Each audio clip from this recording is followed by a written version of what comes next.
morning sun rose weakly over a forgotten corner of the city, casting soft shadows over cracked streets and aging houses. In that quiet neighborhood, a little girl pushed a small pink bicycle with slow, tired steps. Her faded blue dress fluttered in the cold breeze, and her messy hair framed a face far too sad for a child of just 6. She held a piece of cardboard against her chest. The letters, written unevenly with a trembling hand, read, "For sale."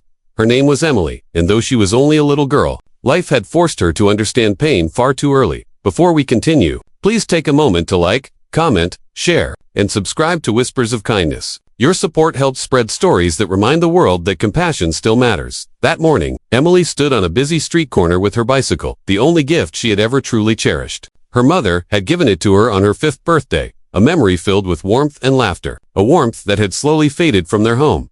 Everything changed when her mother, Sarah, lost her job 2 weeks earlier. Bills grew like mountains, the electricity was cut off, and the last piece of bread had been eaten the night before. Sarah had cried quietly after putting Emily to sleep, her stomach empty, and her heart heavy with fear.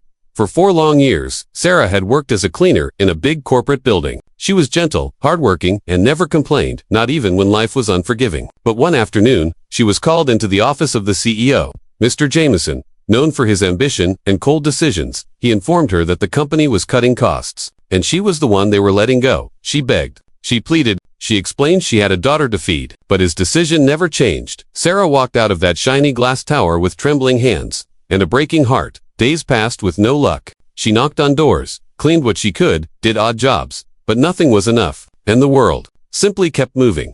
Emily heard her mother whisper one night, "If only I had a little money, I could buy food." She didn't understand everything, but she understood this. Her mother was hurting. So she decided to do the only thing she could. She would sell her pink bicycle. It had scratches from every happy adventure she'd ever taken. But none of that mattered now. If selling it meant her mother could eat, she was willing to let go. As she stood on the sidewalk with her sign, a man in a dark suit slowed down when he saw her. Tall, polished, and clearly from a different world. Something about the little girl, her trembling hands, her sad eyes, made him walk toward her. It was Mr. Jameson. He crouched down and gently asked what she was doing. Emily looked up and answered softly, "I'm selling my bike, because mommy needs money for food." The words hit him harder than he expected. The city noise faded. Time seemed to pause. And then he remembered Sarah, the woman he had fired. He remembered seeing a photo of her daughter tucked inside her file. This little girl was her child? Guilt crashed over him, heavy and overwhelming. He had made a decision in an office, a decision that had broken a family. He pulled out his wallet, but he knew money wasn't enough. This wasn't charity. This was something he needed to make right. He asked Emily if he could speak to her mother. She nodded and led him through narrow alleys to their rundown apartment. When Sarah opened the door and saw him standing there, she froze. Shame washed over her as she tried to hide the mess behind her.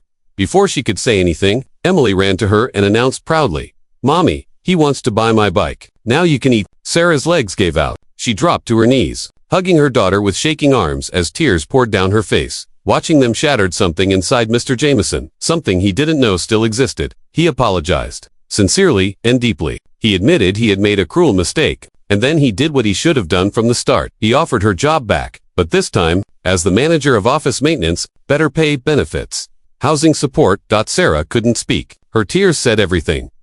Mr. Jameson turned to Emily, knelt down, and whispered, "Keep your bike, sweetheart. No child should ever have to sell their joy." He handed Sarah an envelope, enough money to cover rent, groceries, and a new beginning. As he walked away, Emily waved from the window with the brightest smile he had ever seen. For the first time in years, he felt peace. Weeks passed. Sarah flourished in her new role. Emily went back to school, riding her little pink bicycle full of joy. And Mr. Jameson visited often, not as a CEO, but as a friend who had rediscovered his humanity, eventually started a foundation to help struggling single mothers, all inspired by one brave little girl and her willingness to give up the thing she loved most. Months later, Sarah stood beside him at a company event as a guest speaker. She shared her story, a story of struggle, kindness, and second chances. The room rose to applaud her, many with tears in their eyes. Mr. Jameson just smiled, grateful. This story, born from pain, had become a beacon of hope. If this story touched your heart, don't forget to like, share, and subscribe to Whispers of Kindness. Help us spread the message that even one act of compassion can change a life forever. Before you go, tell us in the comments, what did this story teach you about kindness and second chances?